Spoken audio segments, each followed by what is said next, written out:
хуб мегзарем акнун ба намон лаҳзаҳои баҳсноке ки атрофи бозии дастаҳои мунтахаби Аргентина ва Миср мо болотар ишора кардем ва мехостам сараввал атрофи намон ҳолате таваҷҷӯҳ кунем ки голи дуюми дастаи Миср зада шуд, аммо онро баъдан бекор карданд ва қоидавайронкуние ки зидди Лисандро Мартинес буд, маҳз ҳамон вазъиятро ба ҳисоб мегиранд доварон. Назари шуморо бобо мехостам сараввал барои бинандагон пешниҳод кунем, чун бевосита шумо онҷо шӯроӣ кардед. бале, голи дуввуми дастаи Миср вақте аз ҷониби Зико зада шуд ва баъдан аз ҳуҷраи доварон тавсия доданд ки ин ҳолат бояд бозбинӣ шавад, умуман дар на танҳо сатҳи тими мунтахаб, ҳатто дар бошгоҳҳо ҳам ин ҳолат дида мешавад ва онҷо мебинанд баъдан ба хулоса меоянд. Мо агар хато накунем, то 70 чанд сония, агар хато накунем, то 70 чанд сония довар ҳақ дорад ки ҳолатҳои ба амал омадаро дар майдон баррасӣ кунад то задани гол. ин гуна ҳолат масалан вақте дар назди ҷаримагоҳи дастаи Миср шуд ва баъдан аксулҳамла омад ба гол анҷом ёфт, довар он лаҳзаро дид.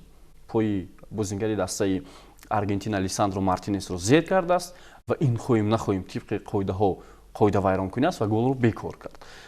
ин фикр мекунам ягон ҷои шаку шубҳа набояд бошад. Дилхоҳ одаме ки лаҳзаҳои такрорро дид ва ин вазъиятро тамошо кард, одаме ки масалан андаке бештар таваҷҷӯҳ дорад ба футболу хуб қонуниятҳову баъзе чизҳоро сарфа меравад, фикр мекунам зид ҳам нест. Ба ҳар сурат ман фикр мекунам инҷо қарори дурустам буд.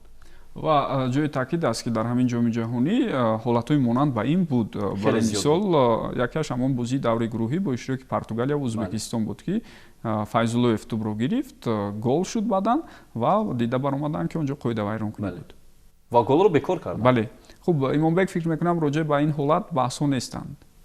аслан дар ҳар бозие ки Аргентина зидди рақибон мекунад, дифоъгарон бояд ки эҳсос кунанд ки хатар мешавад ва ба зудӣ бубинед бо Австрия ҳамчунин буд дар фурсатҳои нахусти рақобат вақте ки дифоъгарон ба хатогирон медиҳанд, албатта онҷо маълум аст ки қоидавайронкунӣ ҳозир вар ки ҳаст, ҳама чизро бо адолат метавонанд тафтиш кард, адолат бисёр хуб таъмин мешавад ва дар ин ҷо албатта ки маълум буд ки қоидавайронкунӣ содир шудааст ва дар он ҷо бояд тибқи қоидаи футбол бояд ки албатта ҷазо дод. Воқеан ман дигар ягон даъвои ҷанҷоли зиёдатӣ ҳам надорам.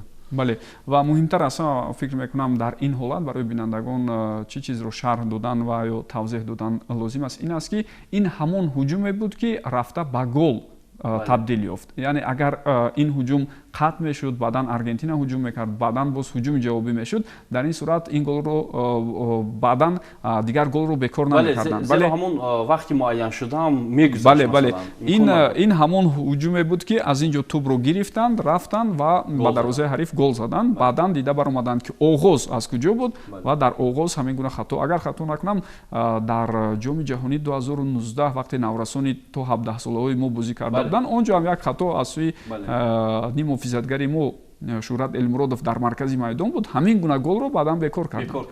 Бале. Хуб, мегузарем акнун ба ҳолатҳои дигаре ки дар поёни ин дидор буд. Камбек албатта иттифоқ афтод, 3-2 Аргентина ғалаба кард, аммо намон голи сеюм чӣ гуна зада шуд, мову шумо ҳоло хоҳем дид. Нахуст ана ин ҳолате ки аз Салоҳ тӯбро мегиранд, барои мо пешниҳод мекунанд, вале ман мехостам ҳолати пеш аз инро ҳам барои мо коргардон пешниҳод намоянд, чунки гап дар бораи он меравад ки пеш аз ин ҳам аз ҳамин канор ҳуҷуми дастаи Миср буд, ирсоли тӯб ба дохили ҷаримагоҳ ва ана ҳамин ҷо Макалистер муқобили футболбози мисрӣ қоидаи бозиро вайрон мекунад. Аммо дар ҳамин маврид ҳолатро чӣ гуна шарҳ додан мумкин аст? Хуб, албатта ин ҳолате буд ки чаро аз мадди назари довар ба ҳар сурат дур монд. Яке аз ҳолатҳое ки баҳснок аст ҳамин ҳолат аст.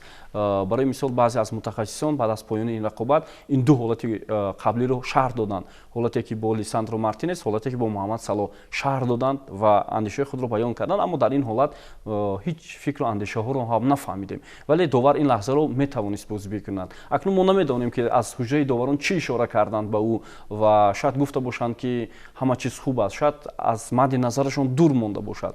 Ин то як андоза нофаҳмам ҳаст.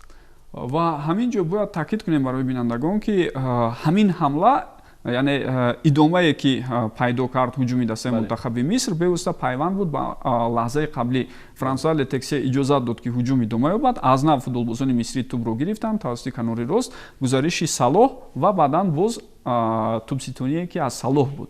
инҷо вазъияте ки ба миён меояд, Альварес дуруст бозӣ кард ва чӣ гуна ҳамин ҳолатро шаҳр додан мумкин? Имонбек? من فکر میکنم که باز هم گپ سری عامل انسانی میرود، هرچند که تکنولوژی موثر به رفت بازی نتیجه آن تاثیر میرسانند، ولیکن ببینید یک خلالت‌های جنجالی میشود که از جانب وار و داور مراجعت میکنند، ولیکن او نادیده میگیرد اتاقی نماینده اتاقی وار رو. و البته که باز هم گپ سری عدالت اگر رود، پس اگر که جانب ارژانتین رو همه جهت ها رو طریق وار باشد، قاعده وار که باشد بررسی قرار میدی، پس وار هست که این حالت رو هم باید که یک بار از مدی نظری وار دید، از طریق اکران تماشا کرد و بعدا باوری تام ثابت کرد که یا برای بازیگران اثبات کرد یا خودم با باوری تام میتون باور کرد که در همین جا هم کلی چیز درست است. ولی که وقتی که از یک جانب دسته نامدار دسته فاوریت کلی قاعده وار رو به فایده اون دیده میشود، بررسی میشود و قرار برداشته شد. از جانب دیگر وقتی که شبهه میشود، شبهه ها برای باوری تازه بخشیدن آن و حل شدن آن دیده نمیشد. البته جنجال ها از همین چیز برمیآید. ببینید تصور کنید که اینجا قاعده واری مثلا نبود، ولی وقتی که از وار میدید و این چیز را باری دیگر اثبات میکرد، به همگان پیشنهاد میکرد، همگی آرام میشدند از جانب مصر هم، نه دیگر عریضه شکایتی پیشنهاد میشه، یک گپ‌های دیگر. ولی وقتی که گوش نمیدهند و نادیده میگیرند این طرف مسئله، پس پلای ترازو بعد برابر قرار نمیگیرد. جنجال ها هم از همین فاکتور عامل انسانی تاثیر رسان میشوند. جنجال ها از اولین بازی ارژانتین از همین حساب سر زد که قاعده واران کنی مسی جزا عموما گرفته نمیشه، نه کارتی سرخ نه کارت زرد، ولی که بازیگر دیگر یک بدن همسال هم مثل همین قاعده واران میگیرد، درو جزا میگیرد. نوبرابری احساس میشود از همین حالتو، بعدن جنجال ها زیاد شدن میگیرد و بعدن وقتی که ترامپ دخالت کرد و کاری دیگر شد و دیگر به قول بد سیرک تبدیل مییابد. ببینید جهان فدراسیون فوتبال جهانی باید که نه دسته نامدار نه دسته کمبار نگاه نکنند، همگی رو با یک برابر. تصور کنید لتکسی اگر که به وار مراجعت میکرد و آنجا قاعده واری نمیبود، هم با وی بلند داور میگرفت، هم جنجال حد سگمان بر هم میرفت و نه یک از مراجعت زیادتی هم نمیکرد. اینجا عامل انسانی کلی چیز رو میتواند بر هم تهیه، نو بس از اون که چی تکنولوژی موثر وجود دارد. و اصلا داور بهایی بلند گرفت بعد از همین رقابت، از 10 خولی که برای داوران داده میشد 10 خول گرفت. اما با اندیشه ایمانبک واقعا هم روسی شدن ممکن است که برای مثال دو عامل است اینجا. وقتی داور اصلا با یاردمچون خود در حجره داوری گوش میاندازد که وابسته به این حالت چی میگویند، از آنجا اشاره میشود که هیچ چیز نیست، بازی را ادامه کند. اما داوری مرکز حق دارد که بگوید که یک بار برای من آماده کنید، من این لحظه را بازبینی میکنم. این درست است. باید داور همین لحظه را یک بار برای حساسیت همین بازی، برای البته دیده برآمدن همین حالت و در معرض اون در نزد 70-80 هزار تماشابین میتوانست بگوید که در همین حالت مثلا قاعده بازی یا ویران شد یا ویران نشد از جانب بازیگری دسته ارژانتین. این حالت رو میگفت، واقعا هم شبهه ها تا یک اندازه برطرف میشد. هرچند بسیاری از متخصصان میگن که در این حالت هیچ وقت داور ضربه پنالتی نمیدهد. این تا یک اندازه قراری درست، ولی داور اگر این لحظه رو میگفت فکر میکنم همه این جنجال و بحث ها به میان میآمد. اما گپ سر دیگر چیز میرود. خب این حالت ها بودن، بحث ها به میان اومدن. اما من نمیدونم وقتی مربی که اصلا هم روانشناس باید باشد، هم تاکتیک باشد، هم مثلا از جهتی دیگر نسبت به بازیگران خوب باشد، ولی آنها برای مثال در میافتند با بازیگران ارژانتین. این مثلا اینجا اگر داور خطا هم کرده باشد و خطا هم باشد، عیب در بازیگر و عیب در فوتبالباز نیست. این تا یک اندازه معلوم میشود که خب ما اکثر کشورهای عربی رو میبینیم خیلی احساساتی هستند در مخصوصا فوتبال. اونها هم با داور فشار میآورند، هم فینال جام آفریقا رو دیدیم. بله، فینال جام آفریقا رو ببینید با اشتراک سنگال و مراکش از میدان بیرون شدند و خوب شد که عدالت برقرار شد و جام رو برگرداندند. این عموما ممکن است در فوتبال این گونه حالت اصلا شدنش هم ممکن است. و یا مراکشی‌ها چگونه تا یک اندازه مناسبت کردند. این اصلا خواهیم نخواهیم، شاید بیننده ها خوبتر نمیدونن. ما مثلا در آسیا هستیم، با بعضی کشورهای عربی روبرو میشویم. ببینید در مسابقه‌ای که هم زیر 17 ساله ها هم زیر 20 ساله ها از همون بله نمونه اصلا بالاترینش همونجا بود، جام آسیا 2023. вақте масалан бозингари қатар дар муқобили бозингари мо мушт мебардорад мебардошт, довар ва он ҳичи расман корти сурх аст. расман корти сурх вале довар ягон қарор намебарорад. ولی در جام جهان بعد درس عبرت گرفتن که چگونه 6 گل بعد ё ки дар ҳамон финал муқобили урдун 3 пеналти гузошта шуд ба фоидаи аслан ин қатар. мумкин нест, вале ин хоси ҳамин дастаҳои арабӣ аст, хоси кишварҳои арабӣ аст. мо медонем ки миср аслан аз африқа аст, вале як кишвари арабӣ аст. ва баъдан як чиз дигарро фикр мекунам бинандаҳои мо ҳам каме ба таври нодуруст шояд фаҳмидан, ҳамон бозии баҳсноке ки Эрон дошт дар даври сеюми гурӯҳӣ маҳз муқобили Миср буд. Ва голе ки Эрон дар дақиқаи поёнӣ зад, мо воқеан аз рӯи қонуни қоидаҳои футболӣ таҳлилу баррасӣ кардем ва гуфтем онҷо офсайд буд, гол бекор карда шуд, ба қайд гирифта нашуд. و دروازه‌بانم شامل همون قاعده бале ва гап дар сари ин аст ки дар мавриди дастаи мунтахаби Миср ҳам бояд бигӯем ки ҳамон ҳолате ки бо Салоҳ буд, барои мисол ҳолати аз ин дида мушкилтар афтидани Кейн дар даври якшонзаниёӣ дар баробари бархурд бо дарвозабони дастаи мунтахаби Конго буд, аммо пеналти нагузоштанд. Барои чунин бархурдҳо пеналти намегузоранд ва бояд чизи дигари муҳимро ҳам барои бинандагон қайд кунем. Он қоидавайронкуние ки берун аз ҷаримагоҳ мешавад ва он қоидавайронкуние ки дар дохили он мешавад аз ҳам андаке тафовут доранд ва тафовути асосӣ ин аст ки он дараҷаи қоидавайронкуниро ҳатман доварон ба эътибор мегиранд. ба ислоҳ ҳамон контакт ё бархурд барои пеналти асос шуда метавонад ё на. дар мавриди Салоҳ шумо мебинед аввал тӯбро Альварес мегирад, баъдан каме бархурд байни ин ду нафар мешавад, Салоҳ меафтад. Аз ин сабаб пеналти нагузоштанд. Ва чиз дигар дар мавриди муроҷиат ба ВАР, то ҷое ки ман медонам, он чизе ки шумо болотар гуфтед ва 10 бал гирифт довар, гап дар сари ин аст ки агар довар дида натавонад вазъиятро ва ба ВАР муроҷиат кунад ва бо ёрии он ислоҳ кунад, аллакай бали доварро кам мекунад ва ин чизро доварон худашон ҳатман ба эътибор мегиранд. یعنی که داور از اول میخواست بالای بلندتر گیرد با بار کمتر مراجعت کنه. اصلا بعضی قانون قاعده‌هایی هست که داوران مثلا میدونن و با اون باید رعایت کنند. باوری کامل دارند از قانون برآورده خود و نیاز نیست که اگر حالتی جنجالی هم نباشد. بله و حتی بعضی از حالتی جنجالی هم با میان اومد بحث هم با میان اومد، نه تنها داوری مرکز، حتی داوری وار هم جریمه میکنند در این حالت که چرا تو با این چیز دخالت نکردی یا چیزهای دیگر. اینجا فکر میکنم یک حالتی بود که داور اندکی شاید фишори баландро хеле ва хеле эҳсос кард. Ман болотар ишора кардам ки барои мисол метавонист дар чанд ҳолат ба бозингарон корти зард нишон диҳад. На танҳо ба Миср, ҳатто ба бозингарони Аргентина метавонист корти зард нишон диҳад. Вале аз лиҳозе ки фишор хеле ва хеле баланд буд, ӯ то як андоза шояд андаке ҳамон контролро ҳам аз даст дод. муқобили 22 нафар, як нафар бояд онҷо истодагарӣ кунад. Ва чизи дигар он аст ки худи Миср ҳам ҳеҷ кас бовар надошт ки ин гуна бозӣ нишон медиҳад. Аслан фаворит дар ин бозӣ Аргентина буд, вале мисриҳо як бозие нишон доданд ки то як андоза ин ҳангома аст. Агар онҳо ҳамин натиҷаро нигоҳ медоштанд, ҳатто ҳисоби 2 бар 1 ро ҳам нишон медоданд, ин яке аз беҳтарин ҳангомаҳо дар ҳамин ҷоми ҷаҳон мешуд. Ягон даста шумо ёд доред дар ин гуна марҳилаҳо ки қаҳрамони феълӣ бо ҳамин гуна ҳолат муқобили дастаҳои камбаҳо мағлуб шуда бошад. Буданд, мағлуб шуданд. Барои мисол агар ҷоми ҷаҳони соли 2002-ро гирем, Бразилия чемпион шуд, омад дар соли 2006 аз Фаронса буд, агар хато накунам, 1-0 ва бохт рӯбарӯ шуданд бо голи Анри. Бале, ё масалан соли 2006 Фаронса чемпион шуд, соли 2002 аз гурӯҳ умуман набаромад. Италия чемпион шуд, соли 2018 чунин буд, баъдан Фаронса ҳам инро бекор кард. Хуб, танҳо як чизи дигарро бояд қайд кунем ки хулосаи ниҳоии комиссияи доварон аллакай вобаста ба ҳамин се ҳолат баромад ва ҳар се ҳолати баҳсноке ки буд, онҳо қарорҳои Франсуа Летексиеро дуруст бароварданд ва дӯстони гиромӣ, вақте дар ин сатҳ аллакай дуруст бароварда мешавад, сафед карда мешавад, дигар ман фикр мекунам ҳуҷҷат ба баҳс нест. ва ҳатто ман мусоҳибаи як гӯем довари мисриро ҳам хондам ки дар нашрияи Гол мусоҳиба додааст ва ӯ ҳам ишора мекунад ки дар ҳар се ҳолат довар қарори дуруст баровард. махсусан ҳолати муборизаи Макалистерро ишора мекунад ки тӯб дар ҳамон ҷо наздик набуд ва байни ҳарду ин футболбоз тӯб аз ҳардуи онҳо дур буд. яъне онҷо мубориза барои тӯб нест ки асос онро гирифта пеналти гузоранд ба фоидаи Миср. чизи дигар Парвиз, агар шумо аҳамият дода бошед дар ҷоми ҷаҳон, он футболбозоне ки дар худи чемпионатҳои дохилии кишварҳошон бозӣ мекунанд ва он бозингароне ки масалан дар топ дастаҳои Аврупо бозӣ мекунанд, хислати онҳо хеле фарқ мекунад. Шумо тасаввур кунед, дар дастаи Миср аксари бозингарон аз 26 нафар қариб 17 нафараш бозингароне ҳастанд ки дар дастаҳои беҳтарини худи Миср бозӣ мекунанд. Ал-Аҳли, Пирамидс ва чанд тими дигар.